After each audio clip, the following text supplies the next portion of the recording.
સૌરાષ્ટ્રની સૌથી મોટી સરકારી જીજી હોસ્પિટલનું તંત્ર ખાડે ગયું હોય તેવા દ્રશ્યો સર્જાયા। હોસ્પિટલમાં એમઆરઆઈ મશીન એક અઠવાડિયાથી બંધ હાલતમાં છે। ઉદ્ઘાટન કરનાર મંત્રીના જ કામમાં એમઆરઆઈ મશીન ન આવ્યું।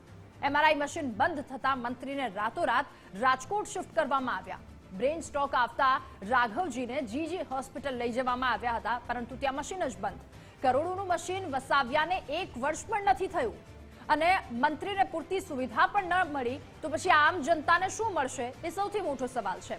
એમઆરઆઈ માટે દર્દીને ખાનગી હોસ્પિટલમાં લાવવો પડે છે સહારો, તો મશીન જલ્દી શરૂ કરવાનો ઇન્ચાર્જ સુપ્રિન્ટેન્ડન્ટે દાવો કર્યો છે। કંપનીના એન્જિનિયરો દ્વારા તેમનું રિપેરેશનની પ્રક્રિયા ચાલુ જ છે। એન્જિનિયરો જામનગરમાં મશીન ઉપર અવેલેબલ છે। જીજી હોસ્પિટલના દર્દીઓને તકલીફ ન પડે એટલે 12 પ્રાઇવેટમાં જે એમઆરઆઈ છે કે જ્યાં આપણે જૂનો એમઓયુ કરેલો છે તે એમઓયુ અત્યારે કાર્યરત છે અને જરૂરિયાત પ્રમાણેના દર્દીઓને એમઓયુ પ્રમાણે એમઆરઆઈ કરાવી દેવામાં આવશે। અને જ્યારે આ એમઆરઆઈ અમારા જીજી હોસ્પિટલ દ્વારા પૂરી કોશિશ કરવામાં આવે છે કે એમઆરઆઈ જલ્દીથી જલ્દી ચાલુ થઈ જાય।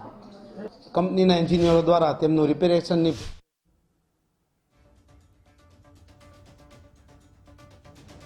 ત્યારે સવાલ અનેક થઈ રહ્યા છે, કારણ કે મંત્રીજીને જો સુવિધા ન મળી તો પછી આમ જનતાનું શું થશે? સવાલો અનેક ઉઠી રહ્યા છે કે સરકારી હોસ્પિટલમાં એમઆરઆઈ મશીન કેમ શોભાનો ગાંઠિયો બન્યું છે?